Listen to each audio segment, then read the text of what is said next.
कि जैसन राज चलवल सपावप परिवेश ना होई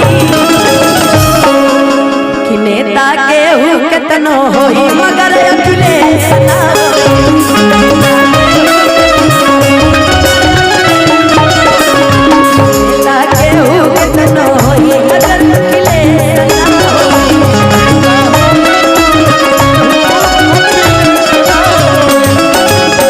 यादव जी की तरफ से देखिए अभी अधिकतर यादव ही लोग आशीर्वाद देता है ना जी। अच्छा अखिलेश यादव के नाम पे कि जैसन राज चलवल सपावप परिवेश